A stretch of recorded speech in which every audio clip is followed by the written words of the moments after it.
கொஞ்சம் கொஞ்சம் வாங்க.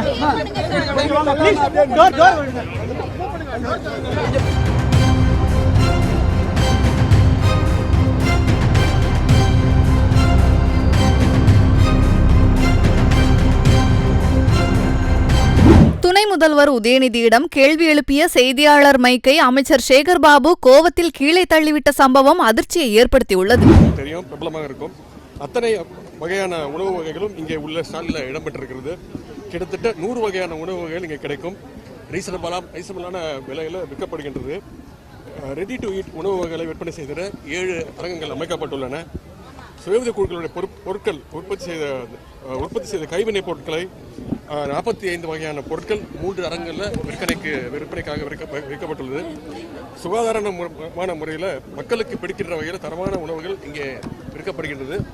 இந்த உணவுத் துறையில் இதுவரைக்கும் இந்த வருடம் ரூபாய் 2 கோடி வரைக்கும் வருவாய் ரெவன்யூ இருக்கும் அப்படின்னு எதிர்பார்க்கப்படுகிறது.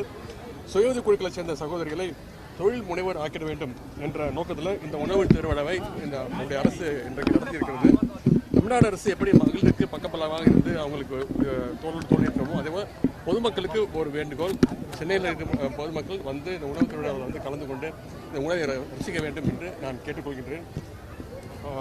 இந்த உணவு திருவிழாக்களில் ஆதரவின் அடிப்படையில் அடுத்தடுத்த ஆண்டுகளில் நடத்தப்படுமா என்று பரிசீலனை செய்யப்படும்.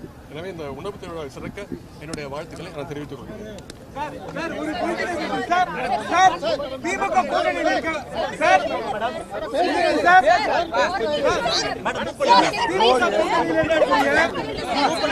கொஞ்சம் கொஞ்சம் வாங்க.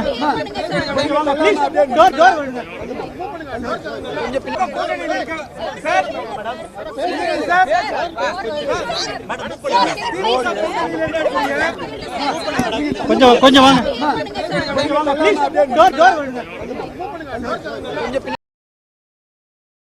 செய்திகளை உள்ளது உள்ளபடி தெரிந்து கொள்ள ரெஃப்ளெக்ட் நியூஸை சப்ஸ்கிரைப் பண்ணுங்க.